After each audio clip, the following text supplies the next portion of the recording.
विश्वदास जी का तीसरे नंबर का सवाल है, धरती पर 200 से ज्यादा देश हैं, इन देशों में किसी को भी कबीर जी भगवान है इसका ज्ञान नहीं हुआ, ऐसा क्यों? क्या 64 लाख शिष्य श्री भारत में ही जन्म ले रहे थे? विश्वदास जी, पूरे विश्व में 205 से ज्यादा देश हैं और आपका कहने का मतलब है कि बाकी देश कबीर जी को भगवान क्यों नहीं मानते और कबीर जी हर बार भारत में आके लीला क्यों करते हैं? 650 साल पहले ये कबीर जी कबीर दास नाम से बनारस में क्यों आए? इन्हीं के 64 लाख शिष्य क्यों हुए? क्या सारे शिष्य इनके भारतीय थे, कोई विदेशी नहीं था? विष्णुदास जी, 21 ब्रह्मांड इस काल के हैं और इस काल ने एक ऐसी व्यवस्था कर रखी है, इसने ये देश जो टुकड़ों में बांट रखे हैं, इसने अलग अलग भाषाएं बना दी, लोगों का डिफरेंट रहन सहन बना दिया। इसने अलग अलग भाषाएं क्यों बनाई?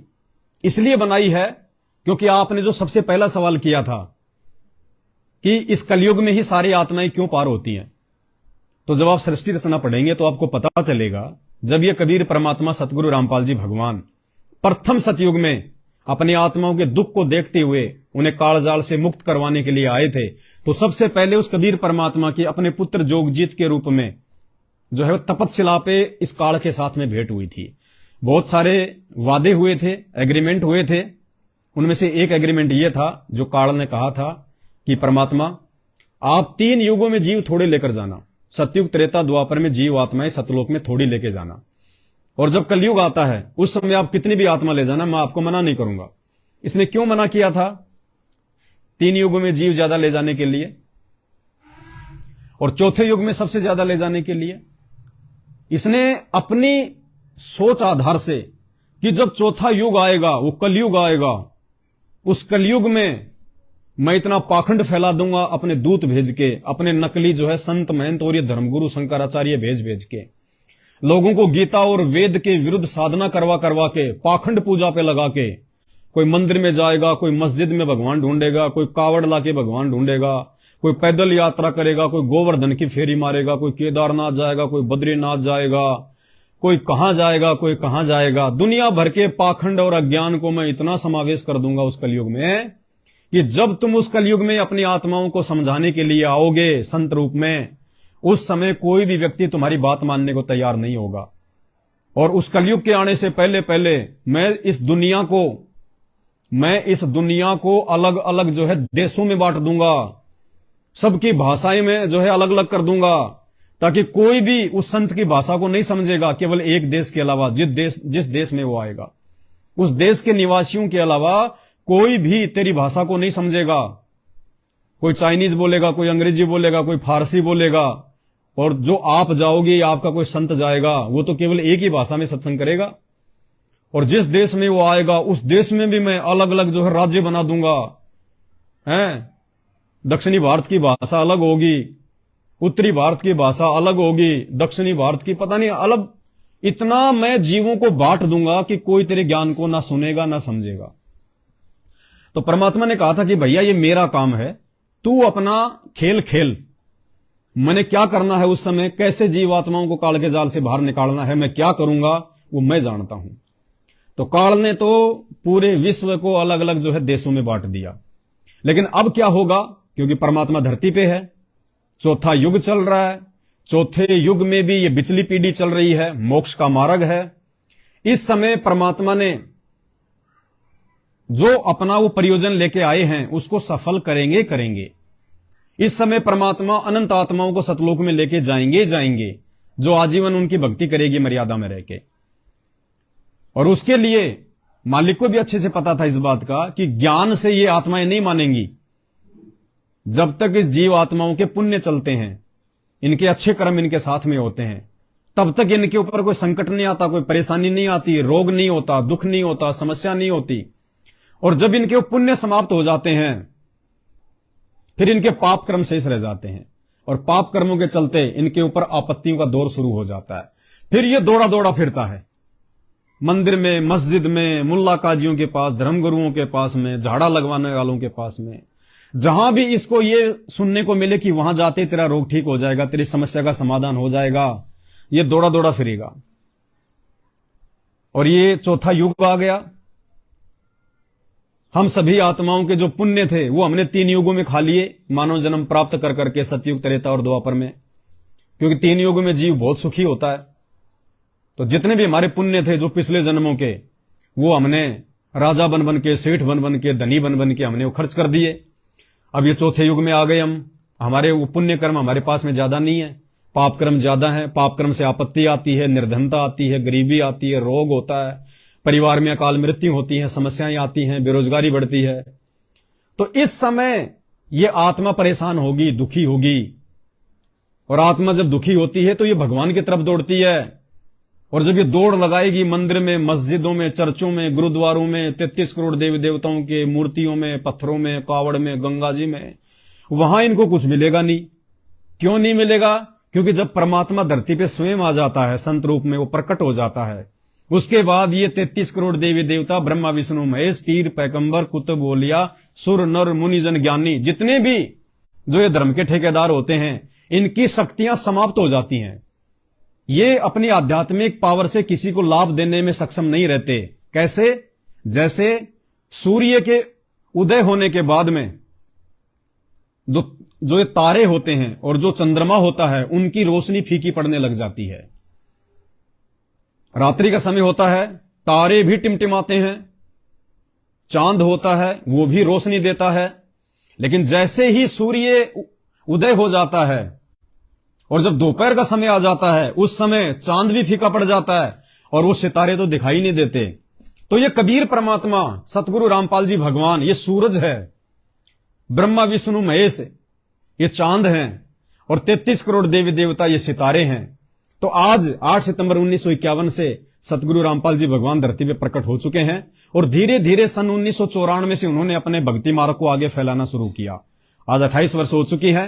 काफी हद तक उनका ज्ञान संसार में जा चुका है। और अब धीरे धीरे धीरे धीरे ये देवी देवता और इनकी शक्ति ये फीकी पड़नी शुरू हो जाएगी। 2028 से पहले पहले दुनिया में ऐसी ऐसी भयंकर प्राकृतिक आपदाएं आएंगी, महामारियां फैलेंगी, तरह तरह के भयंकर वायरस फैलेंगे, चलते चलते रोड पे इंसान मरेगा, डॉक्टरों की बीमारी समझ में नहीं आएगी, डॉक्टर तक हॉस्पिटल छोड़ के भाग जाएंगे, अकाल पड़ेगा, दाने दाने को इंसान तरसेगा। और भी बहुत सारी, जैसे कोई भूकंप आ रहा है। अभी आपने देखा 2 दिन पहले लीबिया में क्या हुआ, मोरक्को में क्या हुआ। लीबिया एक शहर, एक देश है लीबिया, पूरा देश समाप्त हो गया डेनियल चक्रवात के चलते। 2 वहां पे बांध टूट गए, 2 प्राकृतिक मार एकदम से आई, 2 बांध टूट गए, रेगिस्तान में बाढ़ आ गई। लीबिया रेगिस्तान है, 2 बांध टूट गए, पता नहीं कितने 50,000 तो वहां पे लोग मर गए, कोई हजारों लोग लापता हैं, बिल्डिंगें जो है वो ध्वस्त हो गई, रोडें सब टूट गई। क्योंकि ये कलयुग है। अब हमारे पास में पुण्य शेष नहीं है, आपत्तियों का दौर है ये। अभी तुर्की में क्या हुआ था थोड़े दिन पहले, रातों रात काल ने भूकंप का इसका झटका दिया, लाखों लोगों को ले गया। तो 2028, जबकि ये तो शुरुआत है अभी, ये कोरोना से लेके 2020 में जो कोरोना आया था, ये तो शुरुआत है।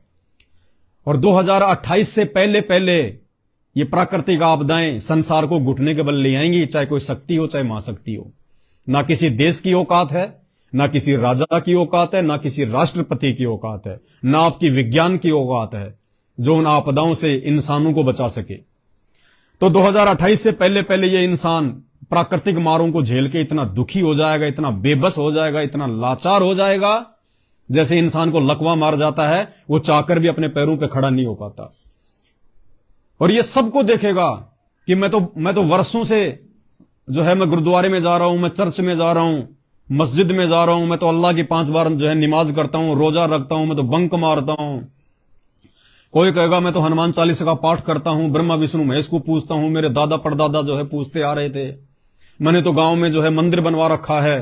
कुछ नहीं, चाहे आपने लाख भंडारे करवा रखे हैं रोडों पे, चाहे आपने कितने कंबल बांटे हैं, आपने चाहे चैरिटी में कितना ही आपने दान किया हुआ है, जब तक आप संत रामपाल जी के सत्संग सुन के उनकी शरण में नहीं आएंगे, 2028 से पहले आने वाले भयानक प्राकृतिक विनाश से आपको कोई भी नहीं बचा सकता।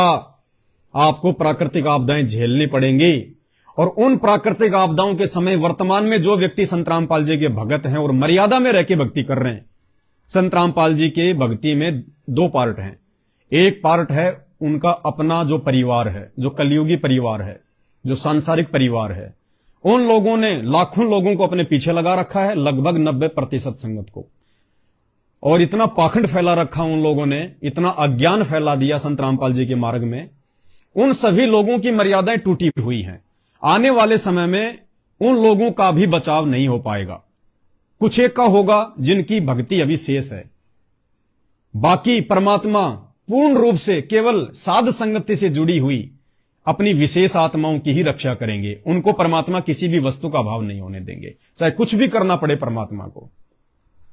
जैसे महाभारत के युद्ध के समय परमात्मा ने पांडवों को बचाया और बाकी सबका बक्कल उतरा, क्योंकि पांडव उस परमात्मा की अच्छी आत्माएं थी, कभी वो उनकी शरण में रही हुई थी।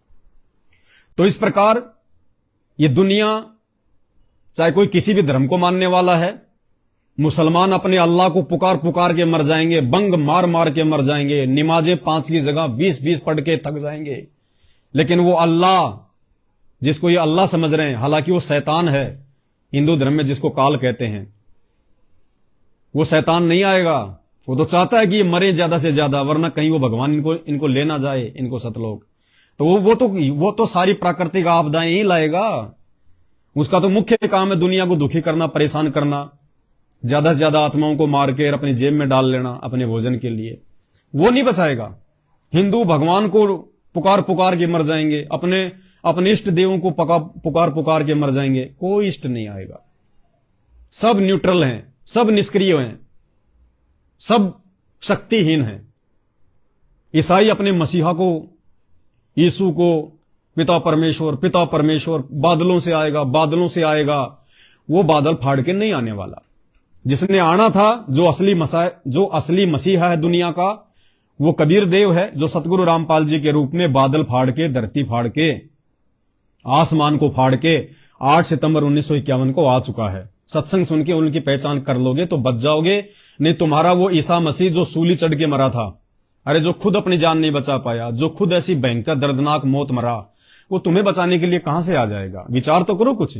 जब तुम्हारे भगवान की ऐसी दुर्गति हुई, उनके इतिहास बन चुके हैं। संत रामपाल जी को जेल में देख के ये ना सोचना कि वो जेल में बैठे हैं, फिर नहीं, इनका इतिहास बनना भी बाकी है। ये परमेश्वर की लीला है। ये क्या करेंगे आने वाले समय में पूरी दुनिया देखेगी। अभी संत रामपाल जी का इतिहास बनना बाकी है। ये सह शरीर जाएंगे, ये परम शक्ति है। तो वो मसीहा भी नहीं आने वाला, और ना ही सिखों का वाहिगुरु आने वाला। सिखों को भी यदि अपनी जान बचानी है तो संत रामपाल जी के सत्संग सुन के उनकी शरण में आना पड़ेगा। तो 2028 के समय तक सारी दुनिया वाले दुखी हो लेंगे, परेशान हो लेंगे।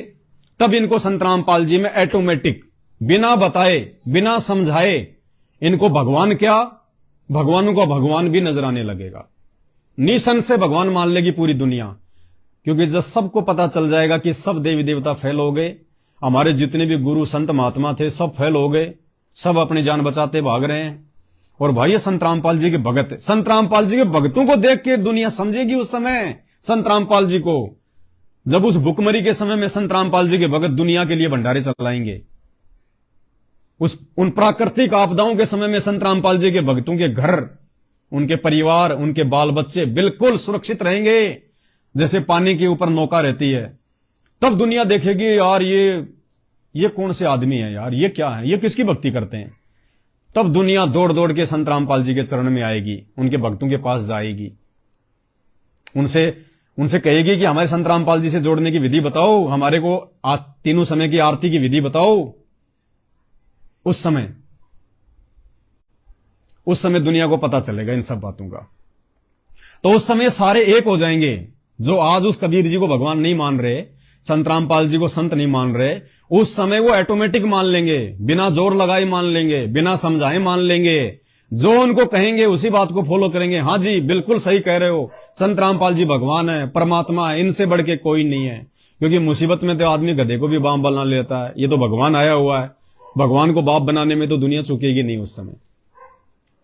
तो अब जो आपने सवाल किया शुरू में कि पूरी दुनिया उस कबीर को भगवान क्यों नहीं मानती, तो 2028 के बाद ये पूरी दुनिया जो बचेगी, जो अच्छी आत्माएं होंगी, जो दुष्ट होंगे, जो अधर्मी प्राणी होंगे, जो मांस भक्षण करने वाले होंगे, जो शराब पीने वाले होंगे, यदि वो समय रहते संत रामपाल जी की शरण में आ गए तो उनका बचाव है, अन्यथा सभी पापी और अधर्मी आदमियों का सत्यानाश हो जाएगा। भविष्य मालिका के अनुसार 30 करोड़ की जनसंख्या रहेगी मात्र पूरी दुनिया की। 8 अरब में से 30 करोड़ की जनसंख्या, 3 हिस्से से ज्यादा जनसंख्या का सर्वनाश हो जाएगा।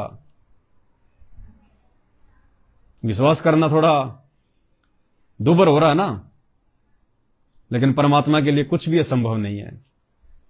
4 युग चल रहा है, ये चौथा युग चल रहा, कलयुग। आज से पहले 3 युग बीत गए, सतयुग, त्रेता, द्वापर। 40 लाख का समय बीत गया, 40 लाख वर्षों का समय, 38 लाख वर्ष का समय। क्या इन 3 युगों में कभी भी ये दुनिया 1 घंटे के लिए भी रुकी है?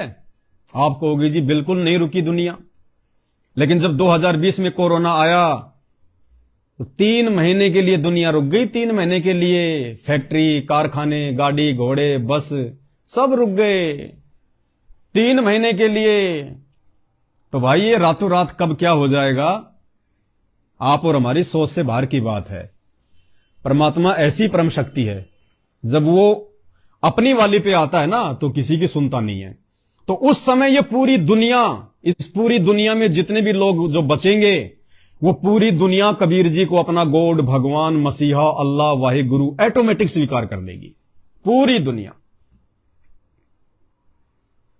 और पूरी दुनिया उनके ज्ञान को समझेगी। कैसे? काल ने तो हमारे को अलग अलग भाषाओं में बांट दिया। अब आप कहोगे कि संत रामपाल जी तो हिंदी में सत्संग करते हैं, चाइना वाले कैसे समझेंगे, रशियन कैसे समझेंगे? तो भाई सतगुरु रामपाल जी भगवान ने इस कलयुग का फायदा उठाया। सतगुरु रामपाल जी भगवान ने वैज्ञानिकों को बुद्धि दी, सद्बुद्धि दी, और संत रामपाल जी ने विज्ञान का आविष्कार करवाया। और ऐसी ऐसी एप्लीकेशन बनवा दी संत रामपाल जी ने कि आप हिंदी में बोलोगे, सामने वाले को एक एप्लीकेशन के माध्यम से, एक उपकरण के माध्यम से, जो वो भी अपने कान में लगा के रखेगा और बोलने वाला भी अपने कान में लगा के रखेगा। इधर से मैं हिंदी बोलूंगा, उधर से सामने वाला जिस भी भाषा को जानने वाला होगा अपने उस मोबाइल में, अपने उस उपकरण में उसी भाषा को सेलेक्ट कर लेगा। संत रामपाल जी हिंदी में सत्संग करेंगे, एक ही समय में हिंदी में किए जा रहे सत्संग चाइना वालों को चाइनीज भाषा में सुनाई देंगे, वो ट्रांसलेट होता रहेगा। अमेरिका वालों को अंग्रेजी में सुनाई देंगे, रसिया वालों को रशियन में सुनाई देंगे। तो संत रामपाल जी भगवान अब अपने द्वारा दी गई विज्ञान का फायदा अपने भक्ति मार्ग के लिए उठाएंगे। तो इस प्रकार से पूरा विश्व आने वाले समय में एक हो जाएगा। ये संत रामपाल जी भगवान की शक्ति से होगा, उनके आशीर्वाद से होगा। तो उम्मीद करता हूं आपका ये तीसरा सवाल, जिसका जवाब जो मैंने परमेश्वर सतगुरु रामपाल जी भगवान के ज्ञान आधार से देने का प्रयास किया, हो सकता आपके समझ में आ गया होगा।